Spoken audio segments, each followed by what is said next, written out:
Hello, Asheville. You are listening to WPVM 103.7 on your dial and at WPVMFM.org globally.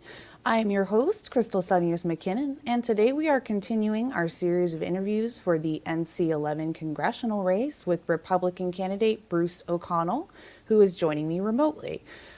Bruce is one of 4 Republicans taking on incumbent Madison Cawthorn in the Republican primary. Please note that you can also view this broadcast archived on the WPVM Facebook page and website. So Bruce, thank you so much for being here to share your platform with the community. Thank you, Crystal, for having me. So do you want to walk us just briefly through your career and what led you here, why you decided to jump in now? Sure. I've lived in the Western North Carolina area now for over 40 years. I've got deep roots now with the community and the mountains, and my heart is here. I own and operate the Pisgah Inn on the Blue Ridge Parkway. I've done that for 40 plus years now since I first got here. I'm a businessman, but I'm also a lover of the mountains and the environment. I've got 1 son, 2 grandsons, a wonderful mom, and I'm presently with a wonderful woman in a committed relationship, and I'm as happy as I could be. I've got everything I want right now in life. I grew up in a hotel. My parents were in the hotel business, and I've really been in the hotel business my entire life. And back in 1979, my parents came out of retirement, wanted to invest and manage a small bed and breakfast in the mountains of North Carolina, and they called me and asked me to join them here to help them for the first season. I came to North Carolina not knowing what it held for me, but I was obligated and wanted to help my parents. After that first season, when the inn closed, I had to find another job, so I traveled to a ski area and worked in ski resorts for the winter. And then my dad asked me to come back again for the next season, and that became a pattern for me for the next 5 years or so. In 1985, my father passed away. That left my mom and I to run the inn, and from that point, I've stayed here year-round because there is work to do in the winter, even though the inn is closed. I have a bachelor's degree from Cornell University from the School of Hotel Administration, and that has afforded me the ability to really do a good job, I believe, at the inn, and my track record, I think, would testify to that. The seasonal nature of the inn, being closed in the winter, has given me the time to pursue other jobs and other things. I'm imaginative, and I like to do different things. For example, one winter, I substitute taught both in primary, secondary, and elementary schools. One winter, I was an adjunct professor at AV Tech in the hospitality department. Another winter, I bought a septic tank pump truck, and I went out and I got a CDL license, and I went to pumper school. And I was a septic tank pump guy. And the idea was to hire drivers, which I was never able to do. And after 2 years of doing that, I realized I couldn't run the inn and drive a septic tank pump truck and dig up septic tanks. So I sold the truck and sold the business, but it was a great experience. One winter, I've got a little bit of land. I decided to get into farming. So I planted hemp, and I planted 1,200 hemp plants, and I nurtured them from the planting through the harvest, all the way to the curing. And then I created my own line of CBD products, which I'm selling right now. I have CBD tincture and CBD topicals under the brand name of Monarch Farms. I've learned a little bit about farming doing that. I'm also a passionate scuba diver, and because of that, I am a cave diving guide. I go down to Mexico in the winters. I love to cave dive, and I love to guide people in the underwater caves of the Yucatan Peninsula. I think cave diving has really taught me a lot about dealing with stress and how to plan for a worst case scenario. And that served me well at Pisgah Inn because at times operating the inn can be very difficult. I've also been in a band. I play guitar, been in a couple bands, and I still play a little bit, but not in a band. I've dabbled in real estate, property management, done a little bit of this, a little bit of that. But my passion is the Pisgah Inn. It's my baby, and I intend to be there till the government doesn't want me there anymore. My present contract doesn't expire till 2027. I'm fortunate that I've got a great leadership team up there who have encouraged me to run for Congress. They keep telling me I'm the best man for the job and that they've got my back. And with their encouragement and the encouragement of everyone else, I've decided to run for Congress because I'm not happy with the direction of the country, and I'm not happy with our present leadership. So I really think I'm a good steward of the environment. I drive a 1985 Mercedes 300D turbo diesel every day. It runs on waste vegetable oil from my restaurant. I've named my car French Fry because it smells like French fries. And all the neighborhood dogs chase me when I leave and return to my house every day. I love my car and I'll continue to drive it till it falls apart. They say it's a million-mile vehicle. I speak a little Spanish. I love the Latino community. Mi español no es bueno, pero practico todo el día. And other than that, that's a little bit about me. All right. Well, you're a real Renaissance man. Well, I've been called that before. So you mentioned Madison Cawthorn and that you're dissatisfied with our current leadership. So let's talk about him briefly. Don't want to spend too much time on him. He's been in the news a lot lately, although that's pretty consistent. But, recently he was allegedly bringing knives to a school board meeting. Of course, there's been all the kerfuffle around his comments about January 6th, which he later walked back on somewhat, but nonetheless, it went viral, and I don't think it's something that's easily forgotten. And then, of course, very recently, he's issued a statement talking about some very serious medical issues that he's having related to his accident. So, in general, briefly, and we will go through your whole contract, but how do you differentiate yourself from him? What are you dissatisfied about with him, and how are you going to fill that role differently? Well, first of all, I voted for Madison and I donated to his campaign. I do believe it's important that Republicans keep the seat in Congress. More important is that we take the Congress and hopefully the Senate and eventually the presidency back. Madison, his rhetoric, it's not productive. I believe he's ostracized himself from many people in Congress, and I believe that's making him less effective at introducing and fostering good legislation for our district. He's rendering himself ineffective in Congress because of his divisive rhetoric. In addition to that, we all probably already know that Madison has missed more votes than any other freshman congressman in history. And when you're elected to Congress, one of your jobs is to vote. And if I had an employee that I hired to do a job and they performed the way Madison has performed, I would question whether that employee needs to keep his job. Now, Madison seems to spend a lot of his time gallivanting around the country promoting himself. That's fine, but not at the expense of the district. There's lots of issues here in the district that I've been talked to about that need to be addressed. There's the lack of the unserved pockets for internet all around the area. There's affordable housing issues, low wage issues. There's the opioid problem. There's homelessness. There's so many issues that need to be addressed here, and I don't see it happening from Madison.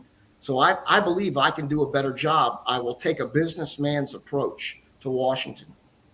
Okay.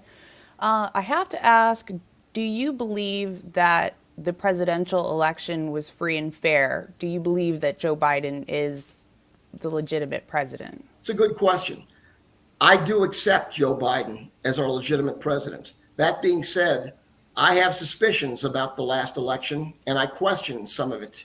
I certainly think we need to look forward, though, not look backward. There's really nothing we can do constitutionally or otherwise about what's happened in the previous election, but I do think we can improve election integrity going forward. Specifically, I'm 100% in favor of voter ID. I'm 100% in favor of signature verification. I'm 100% in favor of controlled chain of custody of the ballots, and I'm 100% in favor of bipartisan observers, both at the polls and when the ballots are being counted. So once again, looking backward, not productive. Looking forward, necessary. We need to make sure the voting is fair and the elections are fair. And I believe that that's a common desire. Liberals and conservatives, Democrats and Republicans, no one can deny that we all want fair elections. And reaching out to everyone about common things is the way you bridge the gap and end the divisiveness that this country is in right now. We do have lots of commonality. And one thing that I believe we have in common is that we all want free and fair elections. Do you feel like in general that speaking of divisiveness, that Trump really stoked that in his presidency, before his presidency, and since? Here's what I think about President Trump. I do not worry about personalities when it comes to politics. I'm concerned with policies. Whether or not President Trump's personality had room for improvement is not as important to me as whether or not his policies were the right ones for the country. And I will go on record now as saying I believe President Trump's policies were spot on. Okay. And I'm not so much asking what you think about his personality, more so what effect he may have had to promote divisiveness. I don't think there's very many people who don't acknowledge that he is a very divisive character. I would imagine intentionally so. I don't believe he's a divisive character. I question that comment. Okay. I believe that, for example, with the January 6th protest in Washington, some people accuse him of inciting that. Well, if you listen to what President Trump said, his own words say peacefully protest. I don't believe he wanted an insurrection, as some people call it. Now, if you want to talk about insurrections, look at what happened back in the summers of 2020 in many American cities when they were on fire. That was closer to an insurrection, in my opinion, than what happened in Washington. Now, that being said, there were some of the protesters in Washington that stepped over the line. They engaged in criminal activity. And whether it be a liberal or a Democrat, a liberal or a conservative, or a Democrat or a Republican, if someone breaks the law, they need to pay the consequences. Those people that stormed the Capitol or threatened lawmakers, they need to be prosecuted to the fullest extent of the law. But I do not believe what happened in Washington was an insurrection. It was a protest with some of the people who overstepped their bounds and became criminals. So President Trump is not responsible for that, in my opinion. Okay. So on your website, you have a contract with the district, a promise, if you will, which is unique. So I thought maybe we can go through it sort of subject by subject that you have on there, and then we'll go on to some other policy questions. So we already, your first promise is never miss a vote. You already commented, of course, that Cawthorn has missed a historic number of votes. So presumably you're making a counterpoint to that, stating that, promising that you will be there as much as possible. That's correct. First of all, you're paid to do a job when you get elected. One of those jobs is to vote. Now, I understand that Madison fell in love and got married. That's fine. I understand husbandly responsibilities, and I agree with those as well. But you know, he could have voted by proxy. There was no excuse to miss all those votes. So I pledge to make every vote. I will not miss a vote. That would be what my job is, and I will commit to that. It's an easy commitment to make. Okay. And then you've got fight for our farmers and our agricultural communities. So how would you approach doing that? Well, I've spoken with many of the farmers all over the district, but particularly in Henderson County. And I've listened to what they've got to say about the problems. And did you know that farms are disappearing, first of all? Development is eating up all of the farmland. And pretty soon there's going to be no more farms. The dairy farms are almost extinct now. And some of the farms where they plant crops are struggling because they can't get labor to harvest the crops. So the ways I would try to help some of the agricultural community would be to work on an immigrant worker program to allow immigrants to legally come in the United States, work legally, and then return to their countries. You see, if we can't fuel and feed ourselves as a country, we're doomed. And that phrase is not mine. That's what the farmers told me, and it rang true with me. If we can't fuel and feed ourselves as a country, somewhere in the future, we're going to be in a bad way. Okay. So that's what you mean by innovative labor sourcing, and basically Exactly. allowing migrant farmers to come in, work, and then leave, and then presumably do the same thing again the What I following year. believe is that Americans nowadays will not pick crops. And I'm a businessman and I'm practical. These farmers are running a business. They're trying to feed us. They plant the crops, they grow the crops, they take a risk. But if they've got no one to harvest the crops, they rot in the fields. There needs to be a program, a legal process for immigrant workers to come across, work, pay taxes, and not be afraid of being deported. That being said, Crystal, I am 100% in favor of legal immigration. I am 100% in favor of completing the border wall. The wall does not need to be entirely brick and mortar. It can be virtual. We can use drones. We can use surveillance, but we need borders. Without borders, we have no country. And by the way, I don't know if you've seen what's happening in the news lately. I call what's happening at the southern border right now an invasion. Are you talking about the Haitian people? I'm talking about 14,000 people camping under a bridge on the American side of the Rio Grande River, and the border patrol agents are being overwhelmed. If that doesn't scare everybody, Democrats, Republicans, liberals, and conservatives, I don't know what will. I consider that to be an invasion. And those people are from Haiti, correct? I believe recently a lot of them are from Haiti, but I've seen statistics that say they're from all over the place, including the Middle East, including South and Central America. They're coming from everywhere. It's obvious that the Biden administration has said to the world, bring everybody in, now's your chance, and they're all coming. And the evidence is clear. We have no border down there in Texas, and I feel so sad for the people of Texas that live on the border. Some of those people, those farmers, they're living under fear for their lives right now because there's no law enforcement able to come to them when they need help, because all the law enforcement right now is dealing with processing these immigrants. It's a debacle. And how come nothing is being done about it is beyond me. If I go to Washington, I can assure you I'm going to speak up about it because it makes common sense.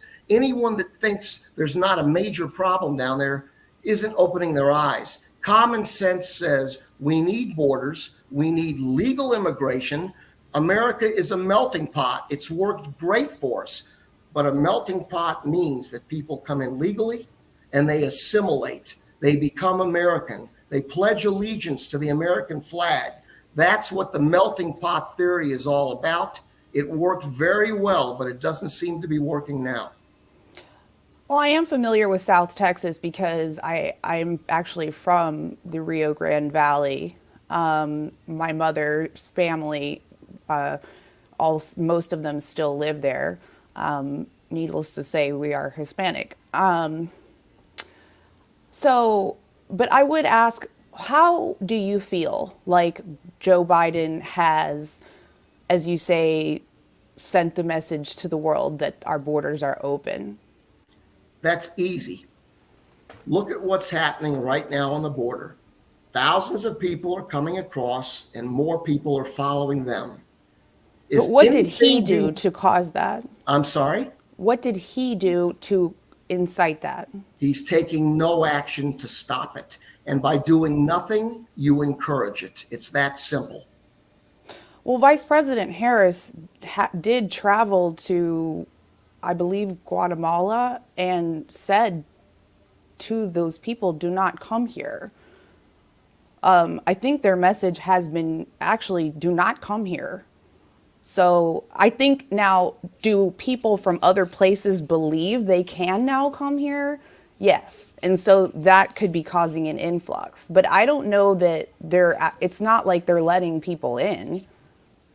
Crystal, I've been to the border. I drove down there to see it for myself recently. I went to Piedras de Negros and I went to Del Rio. Go there for yourself and take a look. Well, the situation in Del Rio is very unique, but I don't think it's representative of the entire border. We are being invaded, Crystal, and nothing's being done about it. Go talk to law enforcement down there. Go talk to the border patrol. Go for yourself. That's what I did. I didn't want to believe the news media because really I don't trust the news media that much anymore, whether it be the liberal media or the conservative media. So I got in my car and I drove to the border. Yeah. And I saw it for myself. There's no doubt in my mind we're being invaded. And it's because it's an open border right now. It's porous. Okay. And don't get me wrong. I love the Latino community. I spend a lot of time in Mexico. They're great people. They're great workers. They've got great family values. We need them in this country, but we need them legally.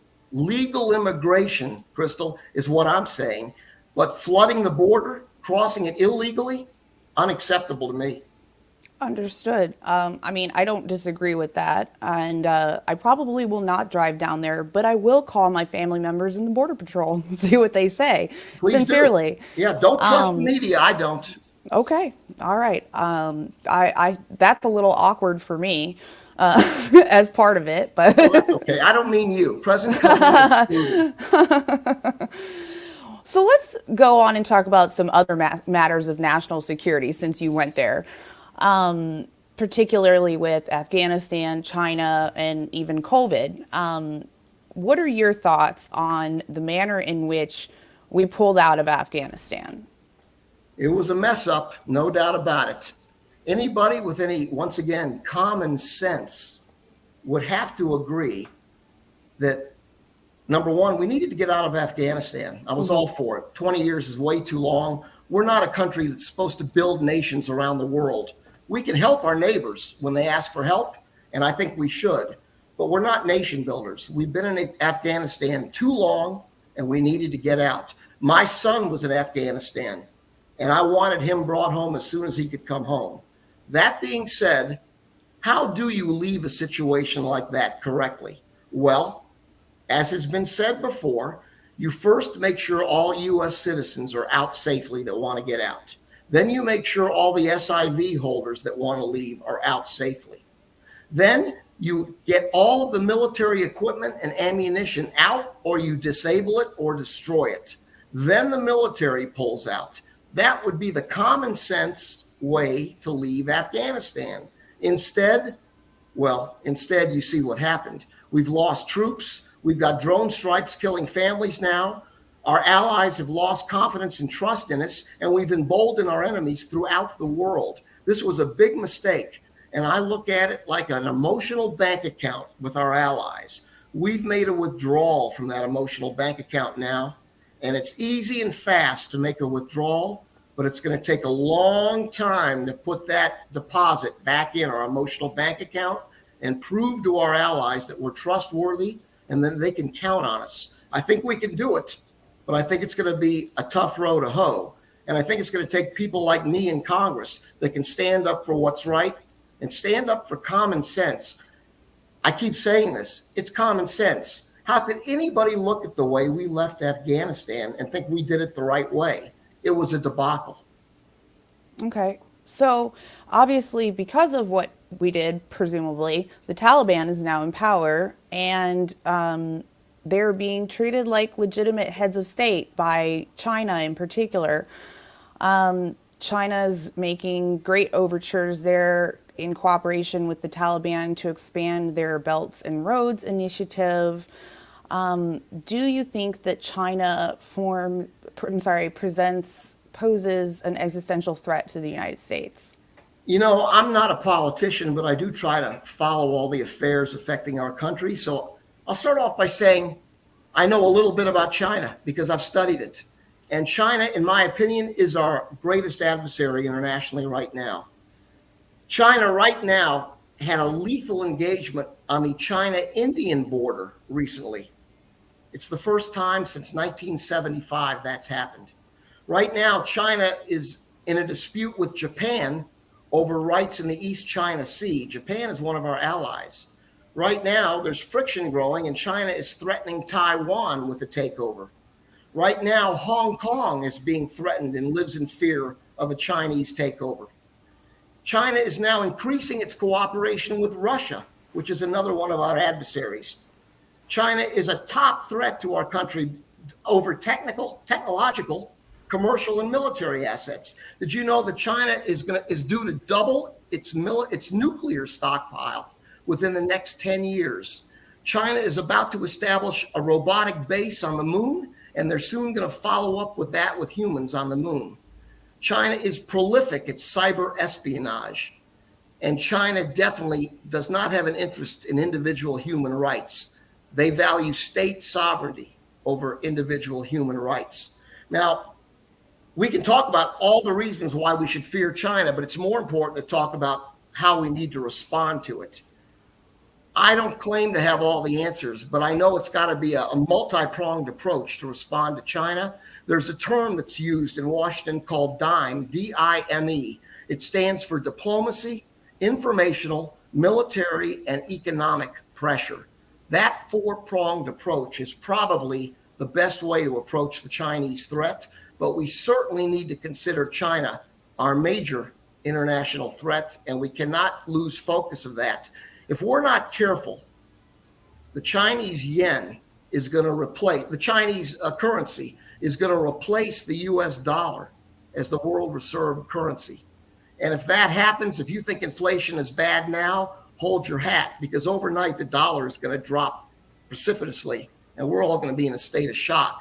We are lucky that the US dollar has been the world reserve currency for a long time, and a lot of people don't really understand what that means. I do. I have looked at the United States financial statements. Take a minute and Google financial statements of the United States.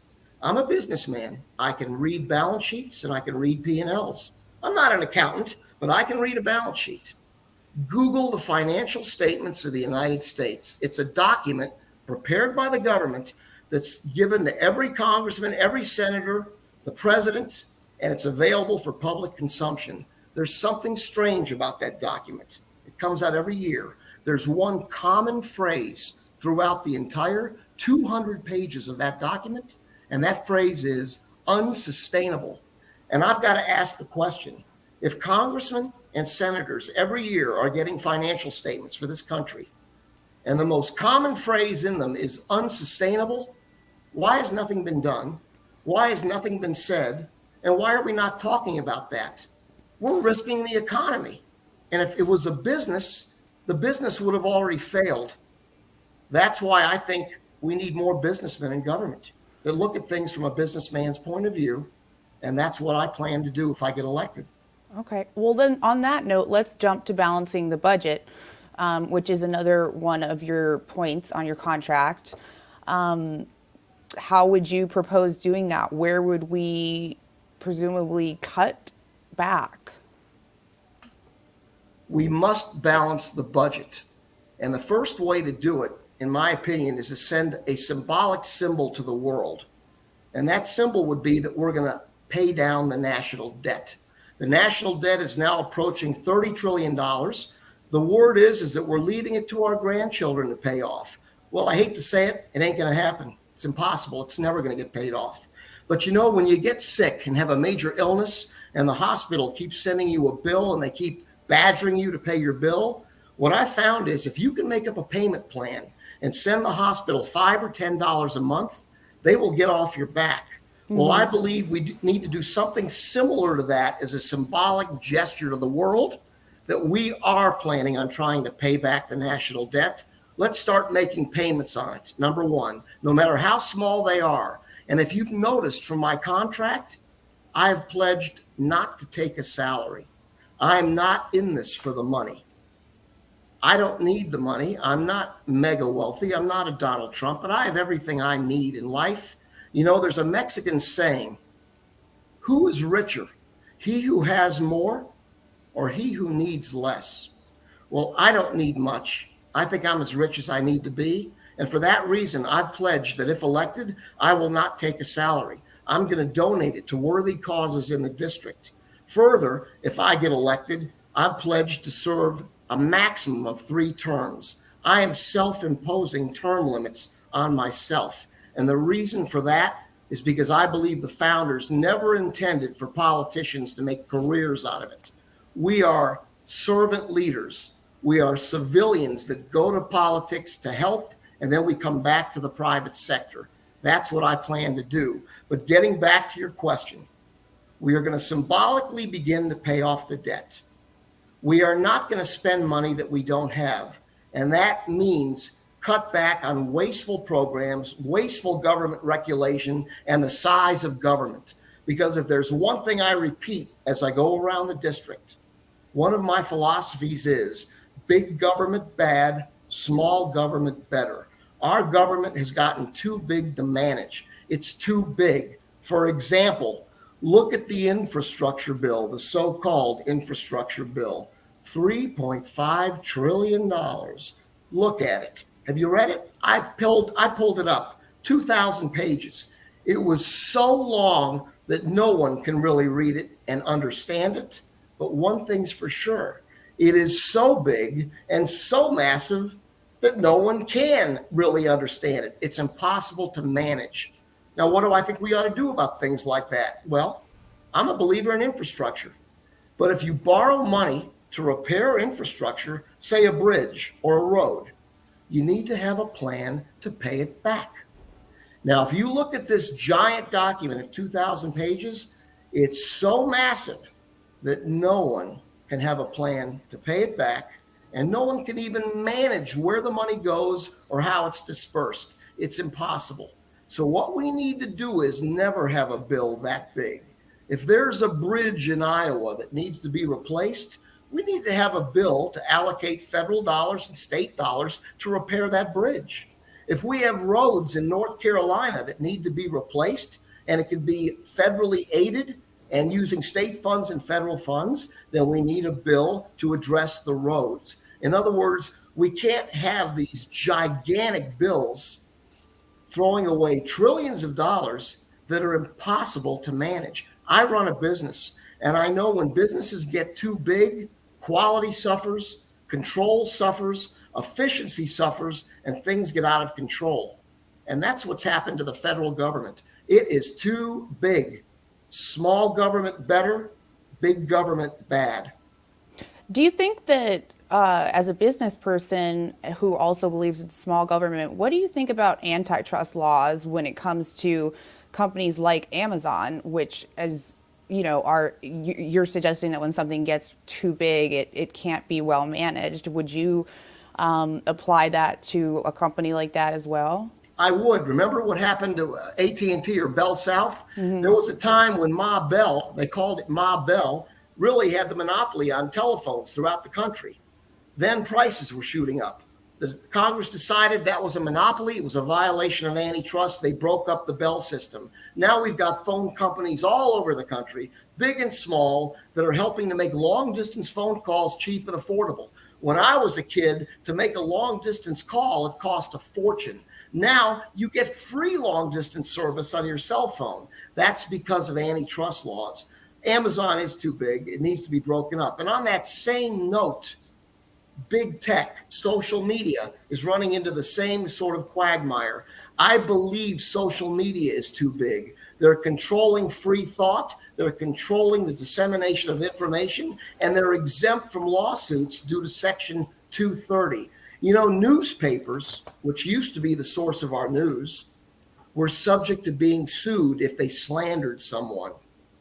Well, if Facebook slanders someone, they have no worries because they're exempt from being sued. They can say anything they want. They can allow anything they want to be posted, and they're free from being sued. That is very risky considering that social media is now the main source of our news. Now, Facebook has responded and the other social media platforms have responded. Don't worry, we will make sure that no one posts anything false. We will make sure that no one posts anything that's slanderous. Well, that may sound good, but they've used that as a ploy to censor free speech. And if we're going to be relying on social media as our main source of information, we must insist that it's free and open. They should not have the right to censor. When we read a newspaper when I was younger, you had to determine what was true and what wasn't true. You had to determine what to believe and not believe. Well, I believe social media has no right to censor anyone. And I believe what they're doing is destructive to freedom. And I believe we've got to get social media under control, and they should be subject to Section 230. Well, I mean, how do you hold a private company accountable for controlling what they want on their own platform? Just as an example, there's some food for thought.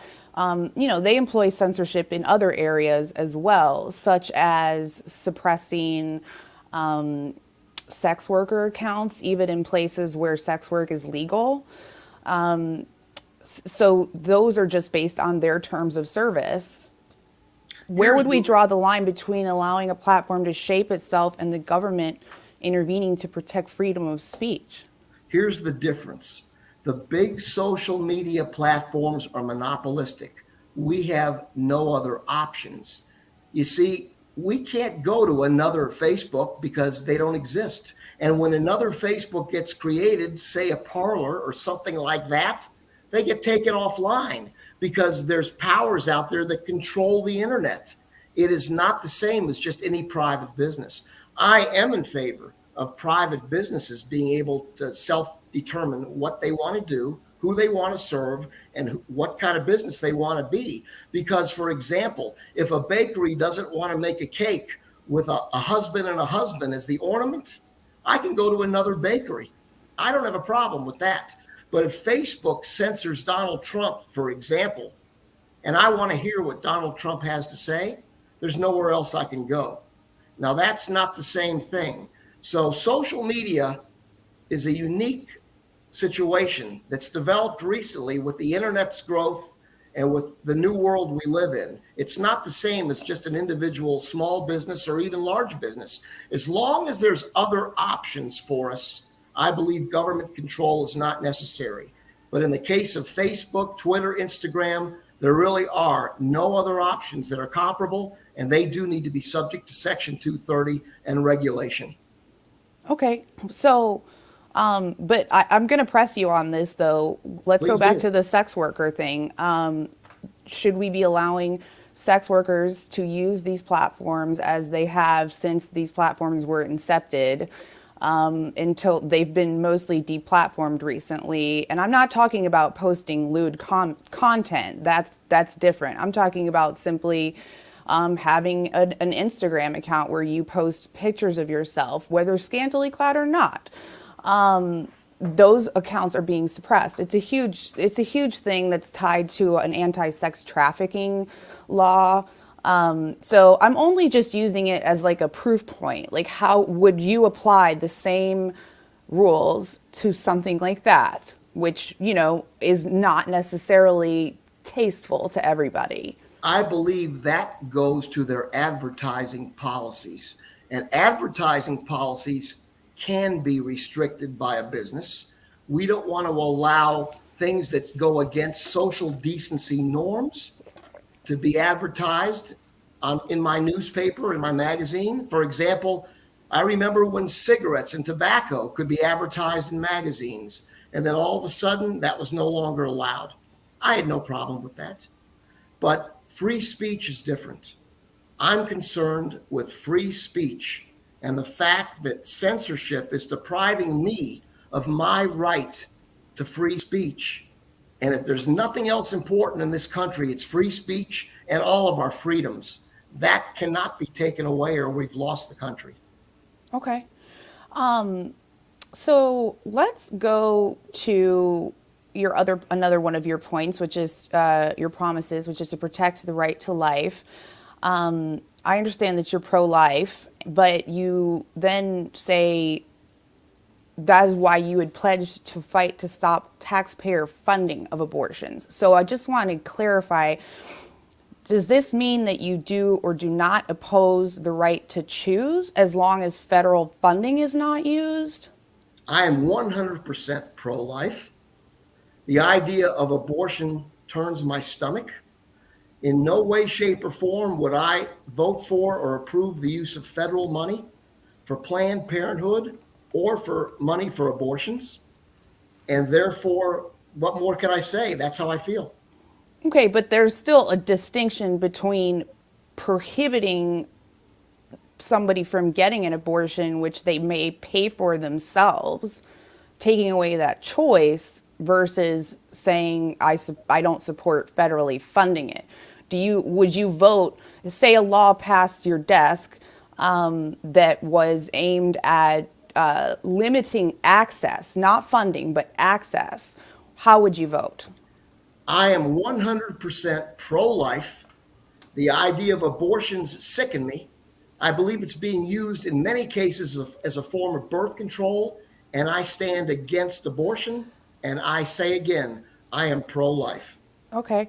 Um, do you think that do you support making, like, for example, contraception more available? I mean, right, standard contraception more available to help combat, the need for them in the first place, as well as sex education in schools? Absolutely. That makes common sense. Okay. Absolutely. So, and then other thing, death penalty. I have a problem with the death penalty because I'm aware of mistakes that have been made. So I am against the death penalty. Okay. I agree with you there, Bruce. Um, let's see. So you also, going back to being available, you another two of your points are to hold town halls in every county and your 48-hour rule. So you want to go ahead and talk about that? Yeah, the reason a person runs for Congress in District 11 is to represent the district. And the only way you can do that effectively is to get out there. I love District 11. There's nothing I enjoy more than getting in French fry, filling it up with grease, and driving all over the district. And when I get out there in the rural areas and drive through the beautiful mountains, it just puts a smile on my face. One thing I want to do is get to every district as much as I can, meet with district leaders, meet with the people, meet with the sheriff, meet with the commissioners, and attend all the town hall meetings, the Chamber of Commerce meetings, the Rotary meetings, and listen. What I want to do is listen. I talk a lot, but I listen a lot too. So that's one way to do my job. As far as the 48-hour rule goes, it's important that if I get elected, everyone knows that if you reach out to me or my office, you will not be neglected.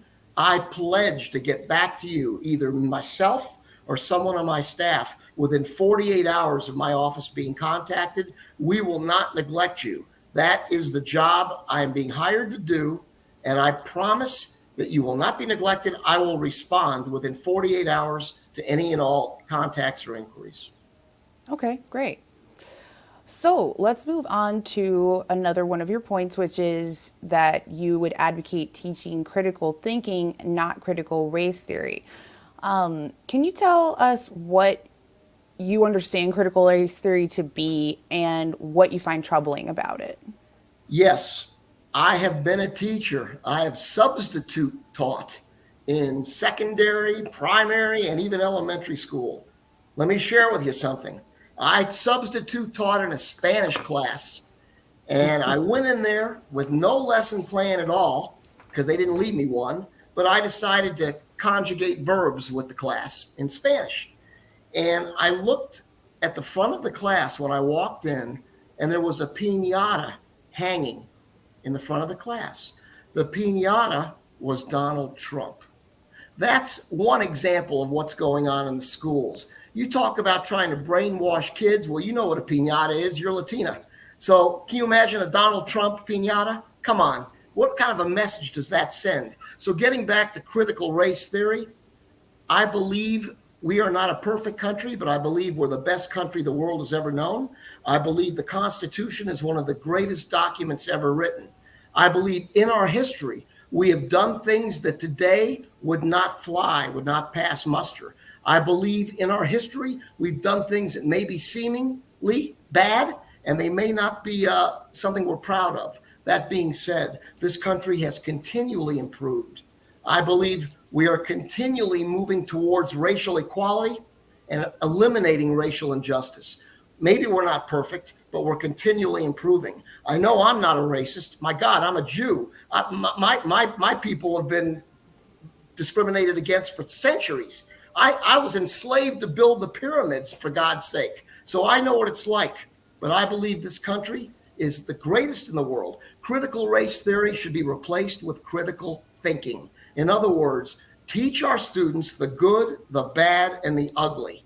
Don't hide anything, but teach the students how to analyze it for themselves and come up with their own opinions. Do not try to sway their thought. Do not try to brainwash them into thinking we're a terrible country, and certainly do not pit one color against another color or one ethnicity against another ethnicity. You know, there's nothing wrong with being white, There's nothing wrong with being black. There's nothing wrong with being an Indian. There's nothing wrong with being an Asian. In my opinion, we are all Americans. We all want the same thing. And this idea of pitting people against each other by the teaching of critical race theory, I don't know where it comes from, but it's ridiculous and it needs to stop. Yeah, well, it comes from higher education, and it's a sociological theory that I had personally never seen lay people, if you will, talk about. And I'm sorry, it actually is a legal framework, and then it was adopted by sociology. So somehow it escaped into the population, and I do think that it's fairly misunderstood based on its original intent and meaning. So, all right, let's shift to a couple other policy questions then. I think we've kind of gone through your contract. Unless you think did I miss anything? You're very thorough, and I appreciate you hitting on all the points. Okay, great.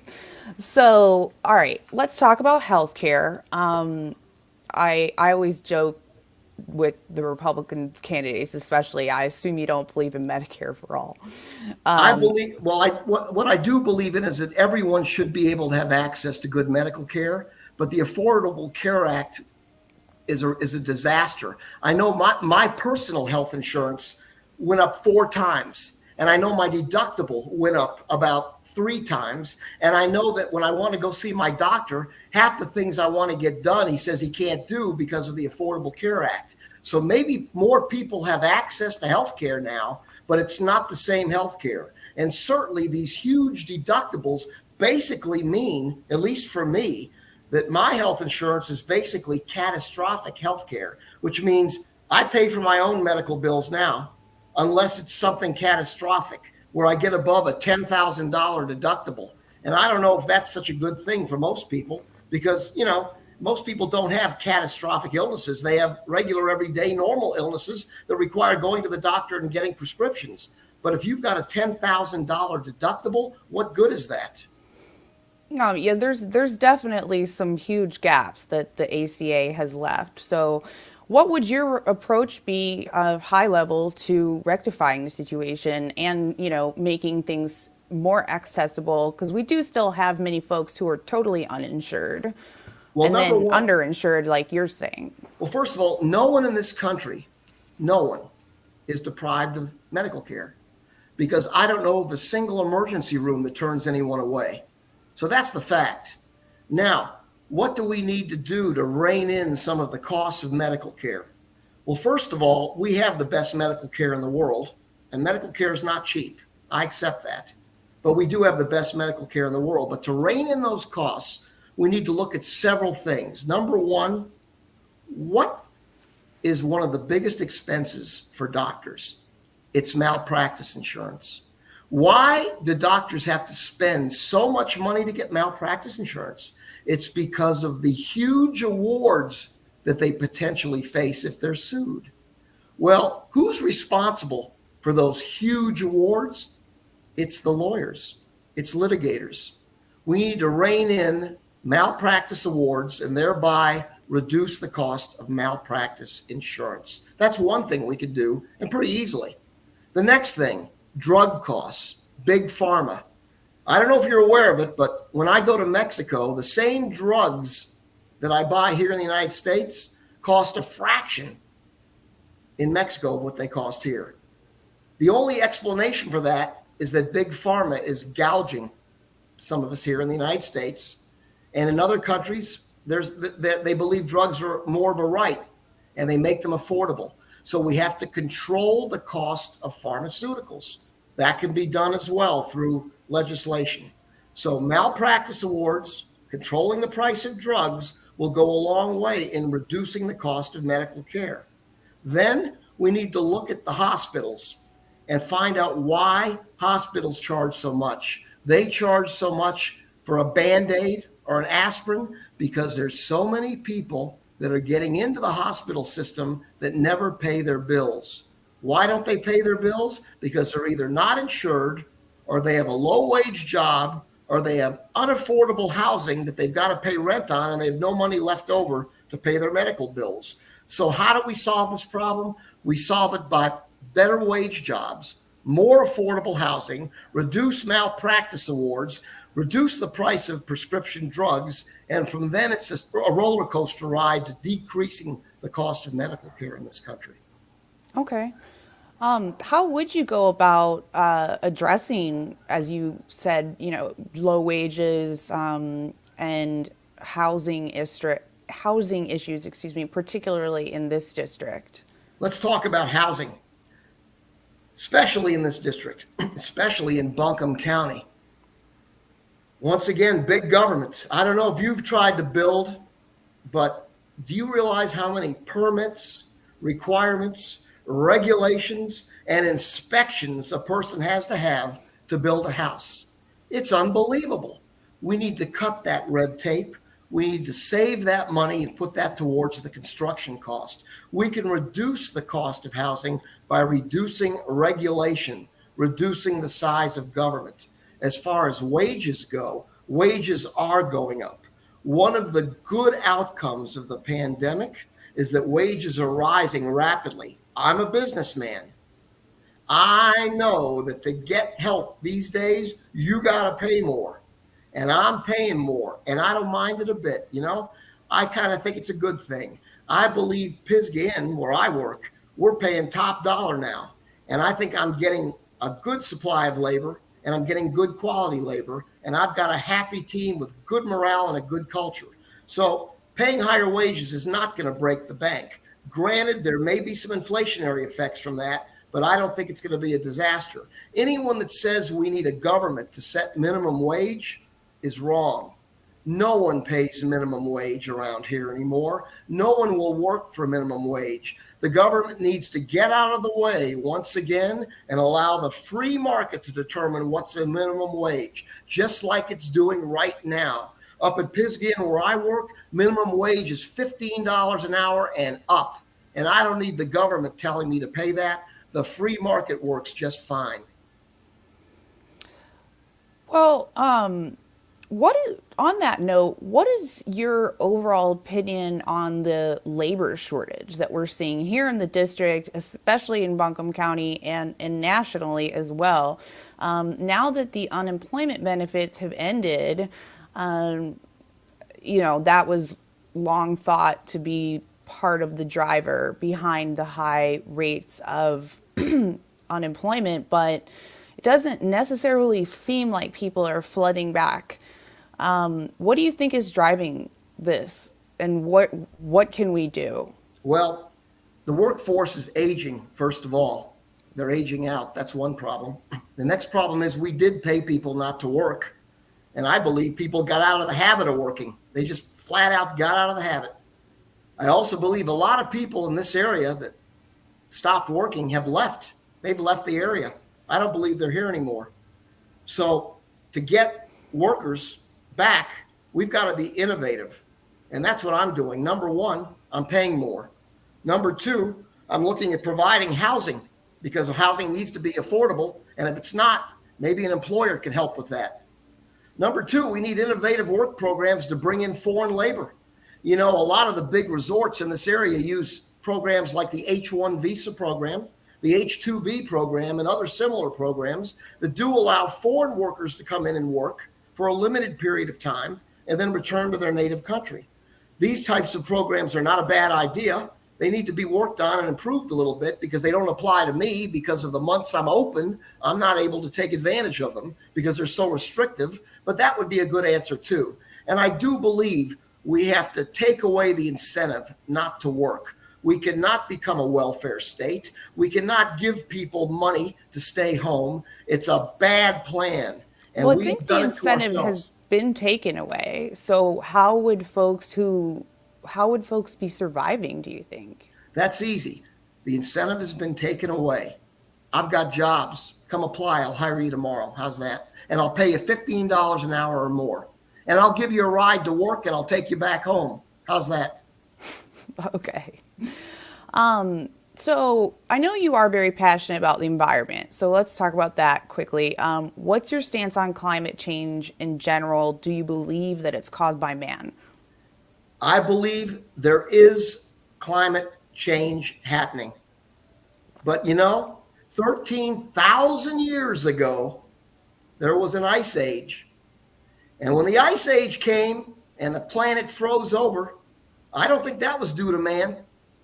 Well, I believe, there have been five prior near total extinctions on this yes, planet. yes, The way this one is tracking, though, is very different, and that is why many people believe that it is caused, at least in part, by man. But regardless of why it's happening, what do you think we can do about it? And I mean, is there anything that we should be doing? How would you approach it in Congress? I'm not a climate change denier, as I just said. What I did say was 13,000 years ago, an ice age occurred. That was not man made. Let me continue. Man does have an effect on the climate. I totally think that's true, but I don't think we're the sole effect. I believe natural cyclical occurrences play an important role, but I believe man can do more. I am a steward of the environment.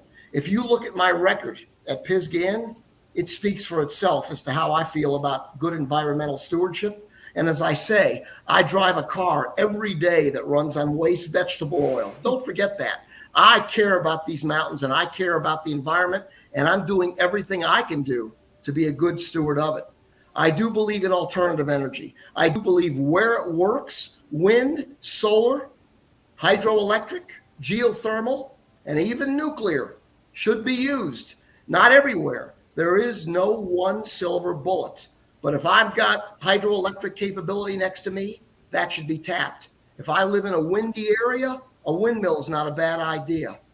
If I've got a restaurant that produces lots of waste vegetable oil, then I should buy diesel engine powered cars and power them with that oil.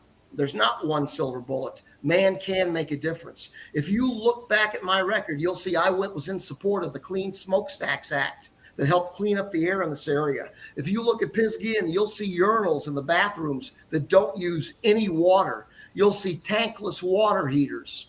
You'll see LED lighting everywhere. You'll see solar hot water panels on the roof, and you'll see electric panels, solar electric panels on the roof of the hotels. I didn't do this because I don't care about the environment. My record is proven, and the facts are there about how I feel about the environment. Yeah, well, it sounds like you're doing everything that you can possibly do in your life and in your business, and the car is pretty impressive.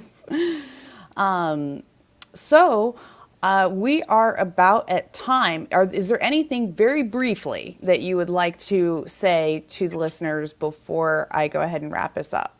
Yeah, thanks a lot for having me. I hope this gets out and gets my beautiful face out there for people to look at, and I hope they'll consider voting for me. I'm not going to be your typical politician. I'm a businessman. I'm doing this for the right reasons. I'd also like to say that I'm having an open house event at Pisgah in October the 10th from 12 to 5. I'd like to invite everybody up there to see the change and be the change. All you've got to do is email me at bruce@bruceoconnell.com, and I'll send you an invitation to come up to Pisgah Inn October the 10th from 12 to 5 for an open house where I hope to meet everybody and be able to chat and answer questions. I can't be bought or coerced. I'm not in this for the fame. I'm not in this for the money. I'm in this to serve the district and serve the country. I think I can do a good job, and I appreciate your support and your vote in the March primary. Very important, everybody. Don't forget, one way or another, you've got to get out and march and vote. Don't forget, vote in the March primary for whoever you think is the best candidate. All right. Okay. Thank you very much for that, Bruce. Once again, you've been listening to WPVM 103.7 on your dial and globally at WPVMFM.org. Thank you again to NC11 Republican congressional candidate Bruce O'Connell for joining me today to share his campaign and platforms with the community. You just mentioned that people can reach you at bruceoconnell.com or bruce@bruceoconnell.com, but they can read about you at your website. Yes. Don't forget that you can view this broadcast archived on WPVM's Facebook page or website. Tune in for upcoming candidate interviews on WPVM with Democratic candidate Eric Gash and perhaps some others. Please note that you can also view past candidate interviews archived on the WPVM Facebook page and website. Thank you again and stay tuned.